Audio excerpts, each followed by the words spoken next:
Beleza, então vamos lá. Olha só.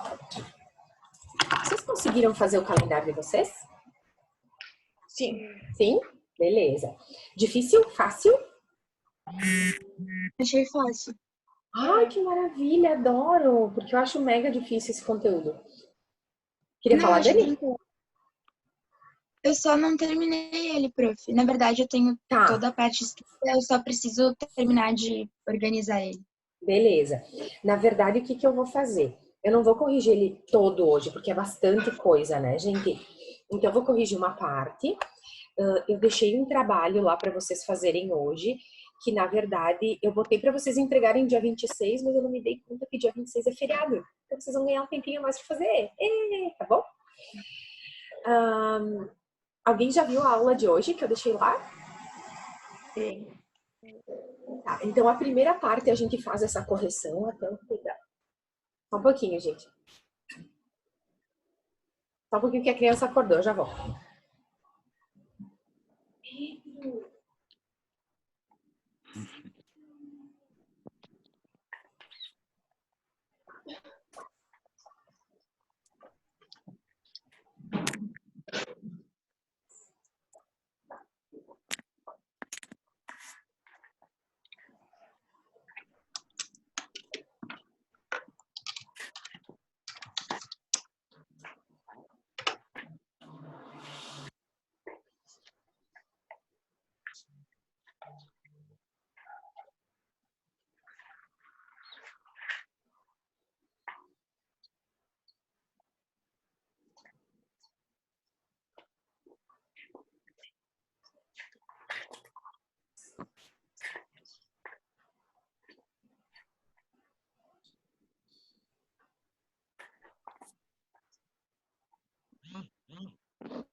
Pessoal, então, eu estava dizendo o que eu deixei lá que a primeira parte da aula a gente corrige, e a segunda parte eu deixei um filme para vocês.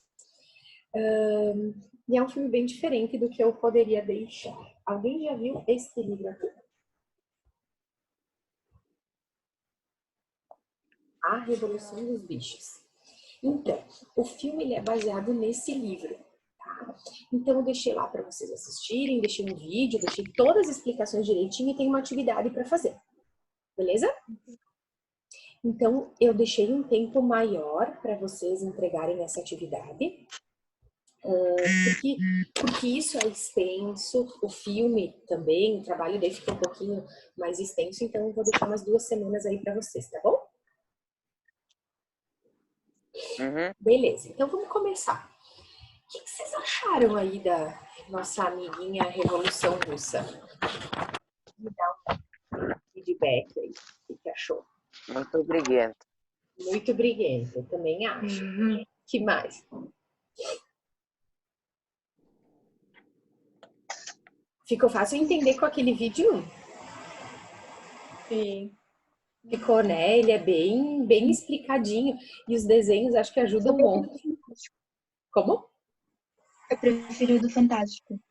Ah, do Fantástico. É, ele é mais realista, né? É bem bom aquele também. O que acharam da tumba do Lenin? O Lenin foi mumificado, né? Aparece lá na do Fantástico, não aparece? Não, ainda. Não, então acho que foi um outro vídeo que eu assisti e que eu não deixei pra vocês. Bom, quando a gente chegar lá no Lenin, a gente conversa um pouquinho sobre ele, beleza? Então, olha só, o que a gente tinha? A gente tinha um mundo onde os países europeus, eles eram imperialistas, lembra? Iam conquistando territórios na África e na Ásia. Aí isso foi uma das causas da Primeira Guerra Mundial, né? Disputa por territórios, enfim, a gente viu aquelas alianças, a gente viu o final. Quem chamou? Ninguém? A gente viu o final da guerra quando quando se assina o Tratado de Versalhes, colocando algumas imposições à Alemanha. E aí, nesse cenário todo, nesse imperialismo, nessa disputa de território, a gente tem o capitalismo, né? Que busca o quê? Que busca o lucro, que busca, né, o desenvolvimento econômico dessa forma nesses países ricos da Europa. Aí, a Rússia procura um outro lado, né? Eles começam a acreditar que o capitalismo não é a saída. Então, baseado lá nas obras do Karl Marx e do Lenin, vamos botar uma cara desse povo aí, perdão, do Karl Marx e do Engels, eles começam a pensar uma nova forma econômica e social, enfim. Deixa eu catar aí a imagem.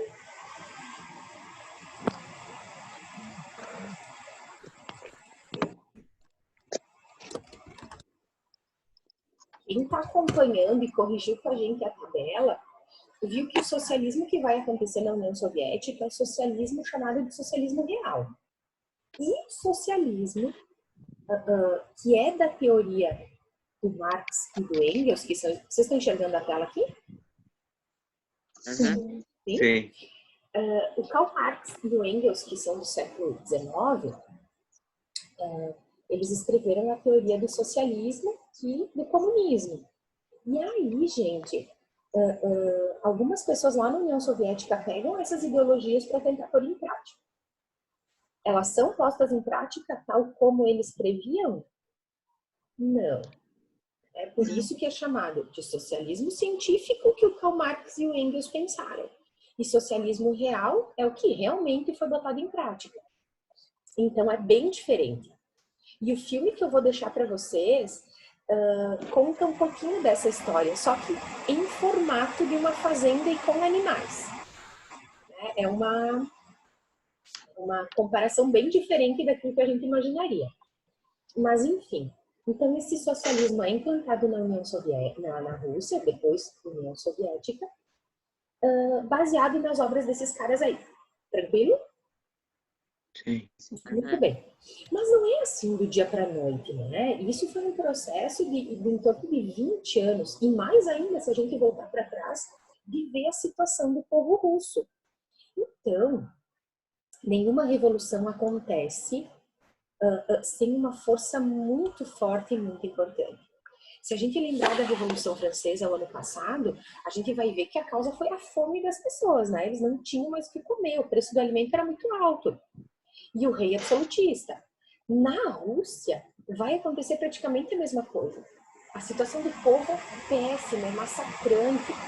E aí eles buscam um caminho para modificar isso. Então, eu vou compartilhar com vocês uma tela que a gente vai...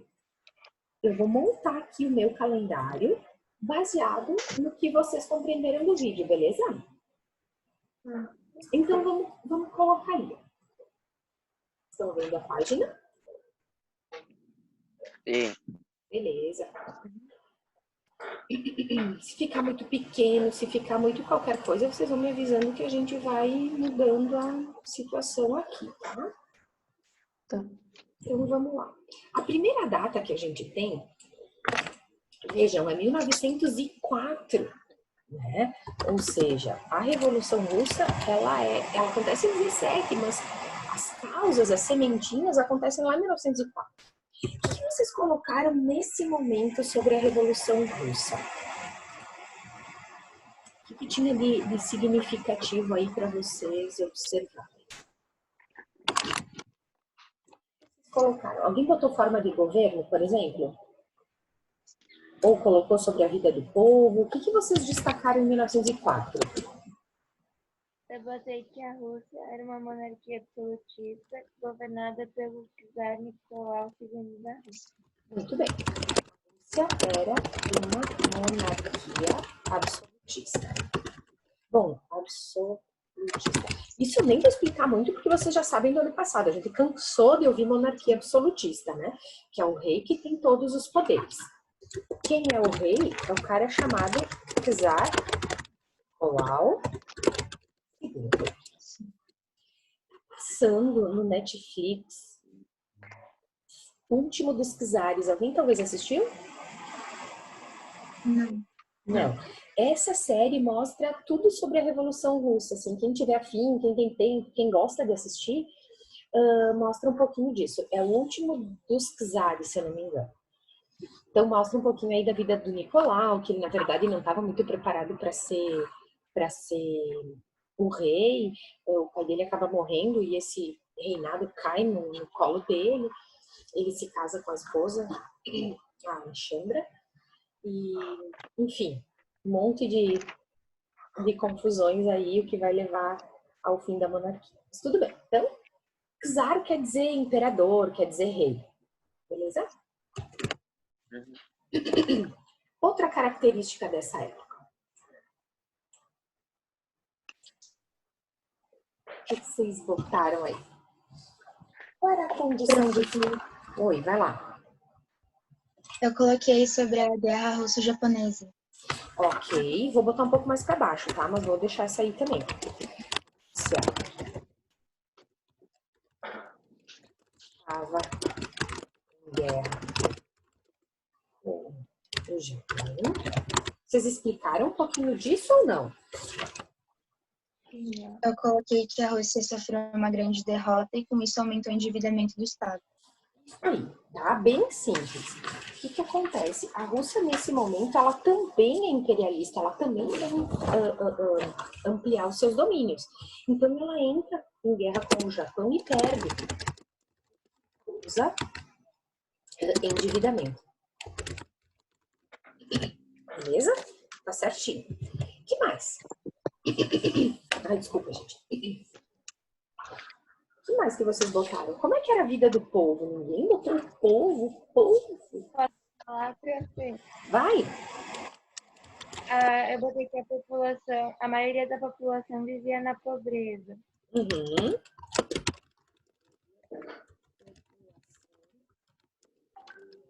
Beleza. E a vida era mais aonde? No campo ou na cidade? Alguém lembra disso?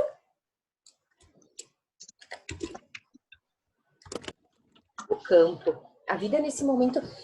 lembram do feudalismo, quando tinha os castelos, os senhores feudais, e que os camponeses trabalhavam ali e pagavam um monte de impostos? A Rússia dessa época é praticamente feudal ainda, gente. Estamos em 1904.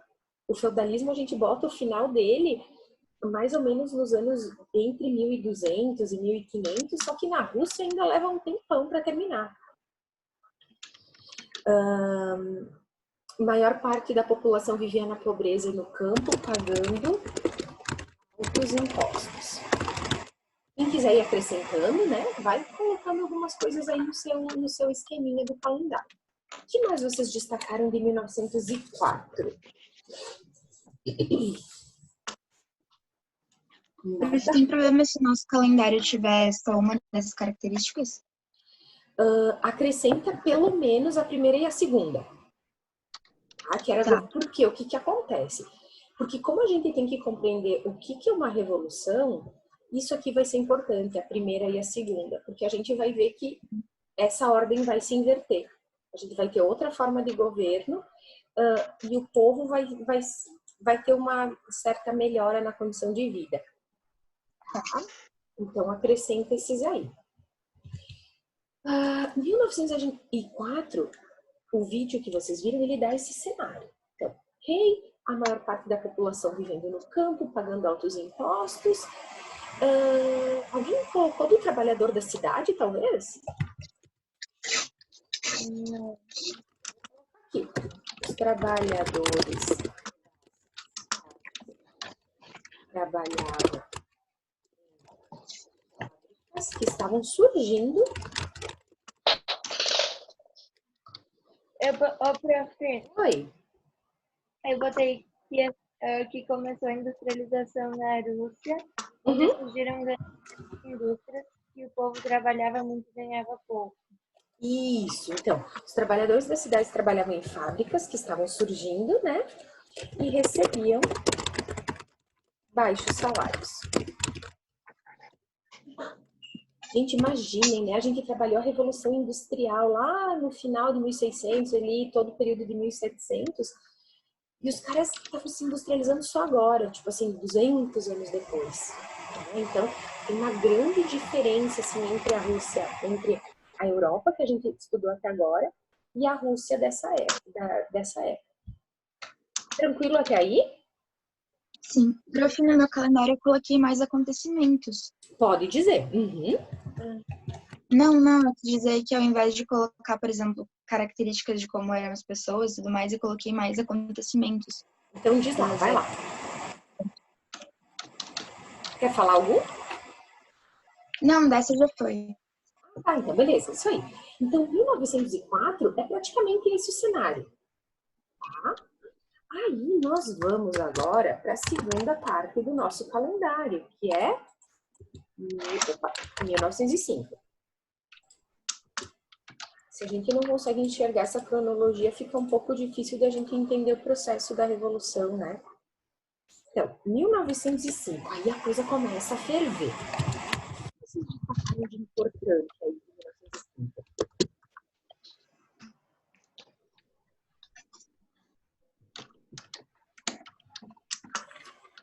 Cri, cri, cri, cri. O que vocês botaram aí? Alguém colocou sobre o Domingo Sangrento? Eu coloquei. Vai lá. Houve uma manifestação no domingo do dia 22 de janeiro de 1905. A princípio pacífica, foi liderada por um padre ortodoxo com o objetivo de entregar uma petição com algumas reivindicações a Nicolau II, ordenado que o povo não se aproximasse do palácio, mas eles não recuaram. Então foram massacrados e esse dia ficou conhecido como o Domingo Sangrento. Foi o estupim para o início do movimento revolucionário. Isso aí. Esse Domingo Sangrento é mais ou menos o início da queda da Bastilha, sabe? Assim, o povo se reúne, vai para frente do palácio e começa essa manifestação pela paz, né? Por conta da questão da guerra com o Japão, paz por pão, que é comida, que estava faltando comida, e terra, né? Porque, na verdade, eles trabalhavam para os seus senhores nas terras. Então, essa manifestação vai pedir essa melhora de vida para o imperador. Vocês acham que algum imperador, monarca absolutista aceita a manifestação? É óbvio que não. E ele vai sentar o pau nesses manifestantes. Então, vamos anotar ali. Domingo Sangrento, manifestação do povo.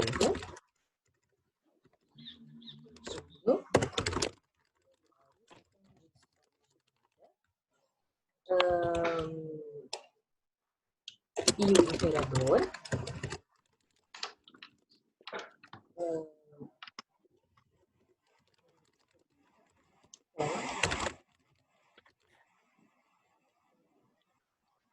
Talvez acabe a chamada, daí eu chamo de novo, tá? Tem 10 minutos ainda.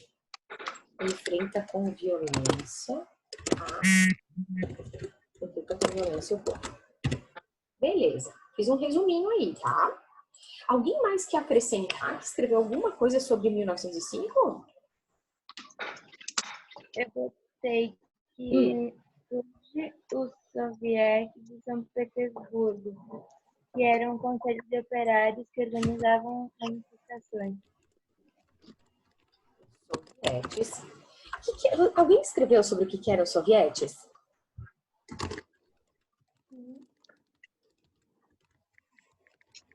É tipo uma associação de trabalhadores. É uma reunião, um conjunto de trabalhadores. Tá? Tipo um sindicato. Dá para entender mais ou menos assim?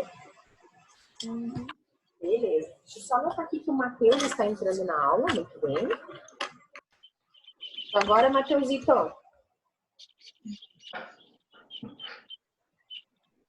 Beleza. Tranquilo. Então, os sovietes também se organizam. Para a manifestação. E mais que a gente tem aí de importante? Quando fala de soviete de São Petersburgo, quer dizer essa reunião de trabalhadores dessa cidade. Tá? Petersburgo era uma cidade. Que mais, gente? Eu coloquei também sobre o Duma. Ah, pode ser. Que era o parlamento, né? Vai, lê aí pra mim como é que você colocou. Acontece a Revolução de 1905, onde os czares criam o Duma, um parlamento que tornaria a Rússia uma monarquia constitucional. Ótimo. Então, olha só. O imperador, percebendo essa movimentação do Domingo Sangrento, ele decide criar um parlamento. Tá? Um parlamento é como se fosse a Câmara dos Deputados para nós e os senadores. Tá? Então, o imperador cria parlamento para Constituição. Sim. Uma constitucional. Beleza.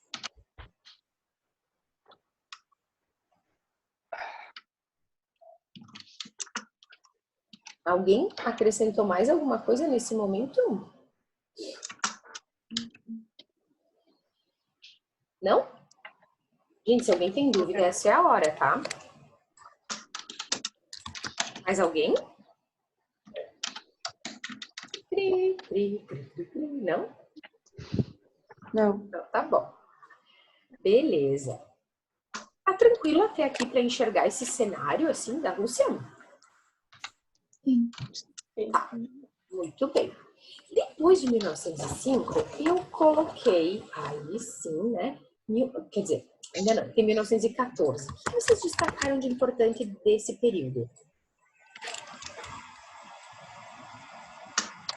Posso ler pra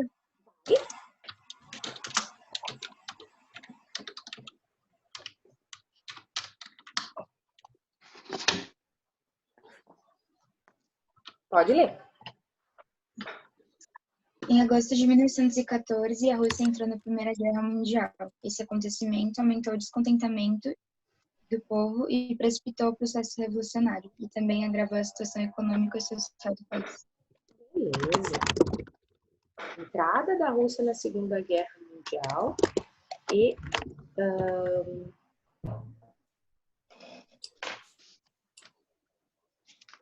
como é que tu botou de palavra bonita que estava aí? Não é endividamento do país.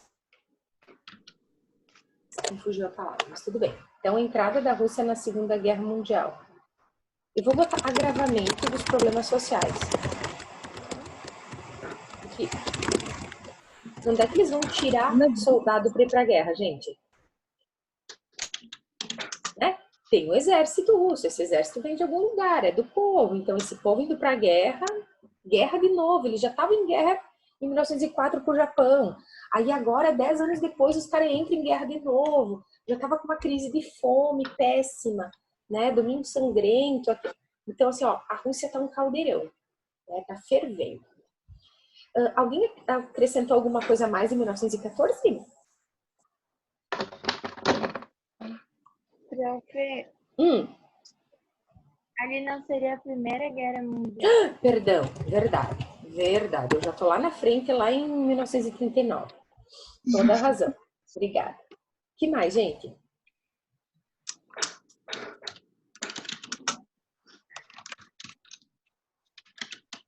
Eu botei que aumentou a inflação, reduziu os salários e faltou comida de suplemento para a população. Aumento da inflação. Que mais? Redução do salário e falta de comida e suplemento. Esse de salários, alimentos. A gente tá vivenciando uma situação muito difícil, né? Assim, ficando em casa, essa quarentena, essa loucura toda. Agora imagine o que é uma guerra de verdade, né, gente? E tá vivendo isso e vendo as pessoas que a gente gosta ir pra guerra e morrendo em situação de fome. Gente, isso é um prato cheio para acontecer alguma revolta, né? Então, agrava os problemas sociais com o aumento da inflação, redução de salário e falta de alimentos. Beleza? Podemos seguir para 1917 ou ainda tem alguma coisa aí que vocês querem acrescentar? Nadinha? Era isso mesmo de mais significativo, tá, gente? No vídeo tem assim, aparece, o Lenin foi expulso da União Soviética, né? E o Lenin, da Rússia. O Lenin volta. O Lenin saiu de novo. Não sei o que, foi preso. Vamos esquecer essa volta deles todos, tá? Porque senão a gente fica meio louco. Por isso que eu tô focando bem naquilo que vocês pesquisaram aí. E se tem alguma coisa a mais que falta, daí eu dou um toque, tá? Então, olha só. O que vocês encontraram de importante em 1917? Vamos começar. Eu vou dar o pontapé inicial, certo? Vocês escreveram sobre os partidos políticos?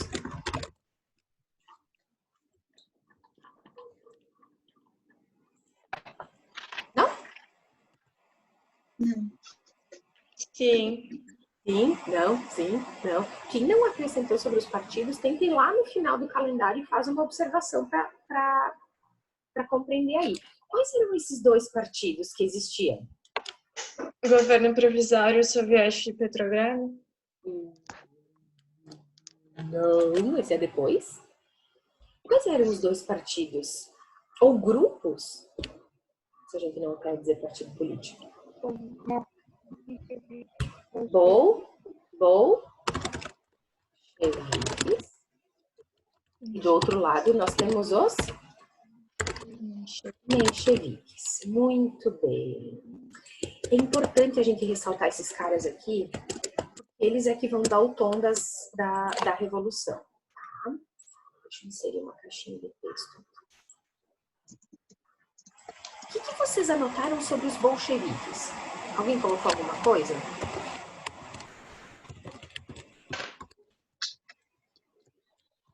Nada!